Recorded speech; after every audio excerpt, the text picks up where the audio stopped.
अस्सलामुअलैकुम वरहमतुल्लाहि वबरकातुहू। उम्मीद करती हूँ आप सब खैरियत से होंगे, बहुत अच्छे होंगे एंड बहुत फिट होंगे एंड अपनी ज़िंदगी में कुछ तो ऐसा कर रहे होंगे जिससे फैमिली का नाम हो जाए। This is the most important thing. आखिर मैं इसलिए भी इम्पॉर्टेंट मानती हूँ ये चीज़ को कि हमें हमारी फैमिली का नाम करना है। बिकॉज़ उनको उम्मीद होती है कि हम जो नहीं करें हमारे बच्चे हमारे लिए कुछ तो करेंगे। हमने भी इतनी मेहनत की एंड कुछ हम नहीं कर पा रहे तो शायद ये बड़े होके कुछ तो करेंगे।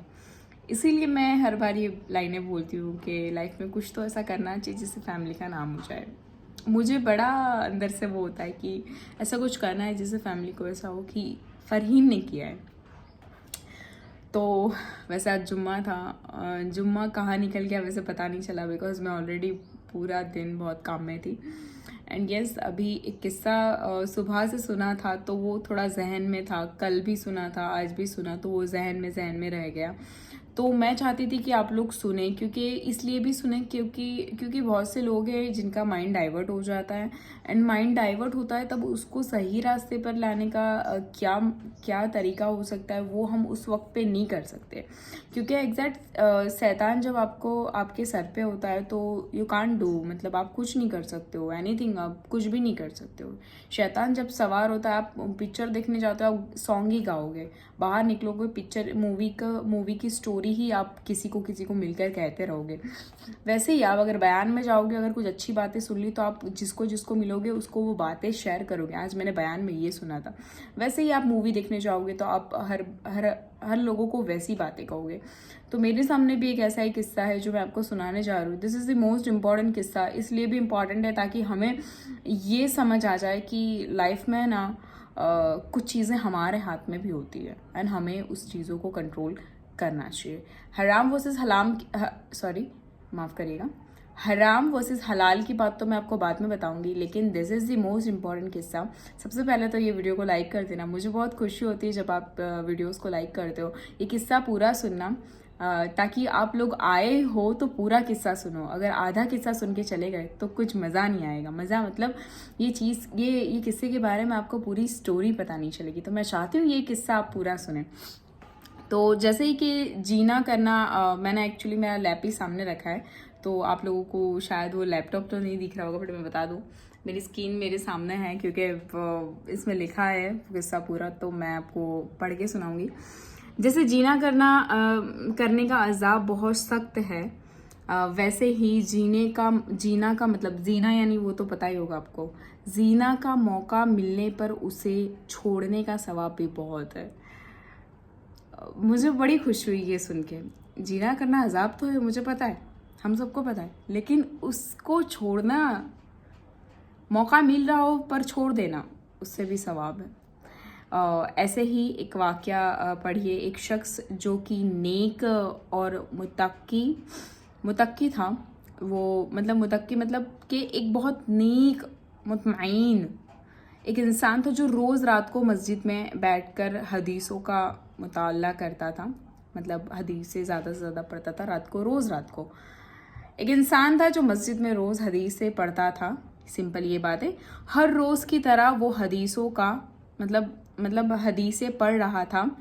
तो अचानक से तेज़ बारिश शुरू हो गई और इसी बारिश के दौरान एक खातून आ गई। उस खातून ने मस्जिद में आकर उस शख्स से मदद मांगी कि मुझे यहाँ एक रात के लिए रुकने दीजिए, मैं सुबह होते ही चली जाऊंगी। जब वो शख्स सोच रहा था कि मतलब पहले तो उसने सोचा ही कि मैं इसको, अकेली औरत है, मैं इसको कैसे रख लूँ। अब वो शख्स सोच में पड़ गया कि अगर मैं पनाह देता हूँ इस लड़की को तो शैतान मुझे हैरान कर देगा, मतलब शैतान भड़काएगा, वसवसा डालेगा, और अगर मैं पनाह दे ना दूँ तो ये बेचारी जो लड़की है इसको मतलब इसका दूसरे लोग फ़ायदा उठाएंगे और इसको कुछ हो जाएगा। तो उन्होंने क्या किया कि उस मुसीबत में उस लड़की का तो साथ दिया, मस्जिद में कोई नहीं था, उस लड़की का साथ दिया, उस लड़की को बोला कि कोने में जाके आप सो जाइए।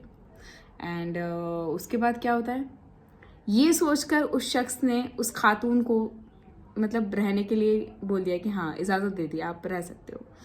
फिर उसके बाद उस शख्स के जाने के बाद वो खातून उससे चुपके से देखने लग गई।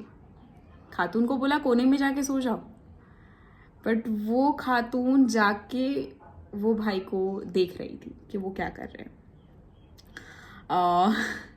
ये ध्यान से सुनना, क्योंकि वो खातून भी मतलब अच्छी खासी थी, उन्हें भी इज्जत की, अपनी इज्जत की फिक्र थी, इसलिए वो देख रही थी कि ये क्या कर रहा है, अकेली मैं हूँ तो ये क्या कर रहा है। उसे भी अपनी इज्जत की बहुत परवाह थी, तो वो खातून भी देख रही थी कि ऐसा तो क्या होगा, अब मैं अकेली हूँ यहाँ।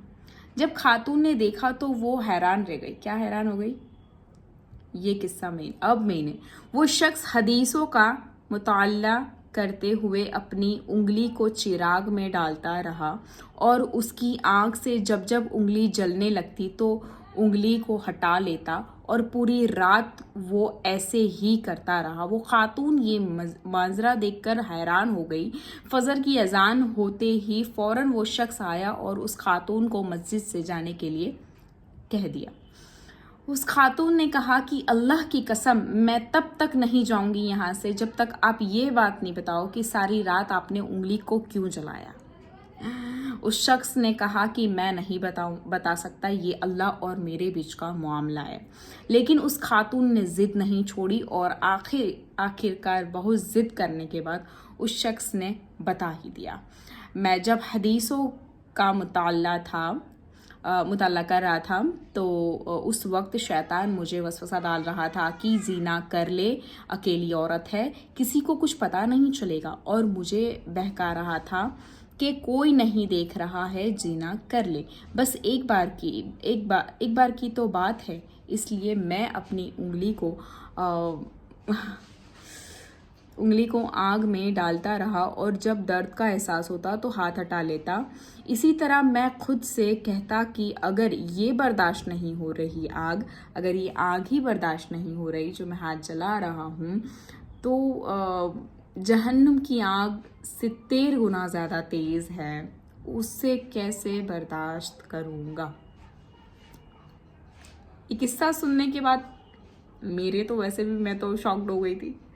ये सुनकर वो खातून घर चली गई। कुछ अरसे के बाद उसके लिए बहुत से रिश्ते आने लग गए। फैमिली ने किया कि आप शादी कर लो। उन्होंने कहा कि मैंने एक लड़का पसंद किया है जो बहुत ही अच्छा है, नेक है। फिर ऐसा होता है घर वाले मान लेते हैं, फिर उनकी शादी हो जाती है। एंड मुझे ये किस्सा सुन के एक्चुअली ये बात का एहसास हुआ है कि इंसान चाहे वो कर सकता है। अल्लाह सुब्हान व तआला का डर हो, जब जहन्नुम का डर हो कि नहीं अभी मैं ये करूँगा तो बाद में मुझे ये मिलेगा, ये डर हो तो बहुत सी चीज़ें रुक जाती है। किस्सा बहुत छोटा सा है लेकिन बहुत गहराई वाला है। मैं एक ही बात कहना चाहूँगी यहाँ पे कि the most important thing is that कि we have to control on that. And नहीं होता है तो हलाल कर लो, ये भी इम्पॉर्टेंट है। अल्लाह सुब्हान व तआला को बहुत पसंद आता है वो रिश्ता, मियाँ बीवी का रिश्ता, तो ये भी बहुत इम्पॉर्टेंट है। तो जस्ट छोटा सा किस्सा था, उम्मीद करती हूँ आप सबको पसंद आया होगा, पूरा देखा होगा। एंड प्लीज़ अमल करिएगा। एंड प्लीज़ अगर हो सके तो किसी ऐसे लोगों को शेयर करिएगा जो इसमें मतलब बहुत अच्छी तरह घुस गए हैं, यही चीज़ में जा रहे हैं, तो उन लोगों को ज़रूर से वीडियो शेयर करिएगा। उम्मीद करती हूँ ये वीडियो पसंद आया होगा, तो शुक्रिया। एंड दुआ में याद रखिएगा। अस्सलाम वालेकुम।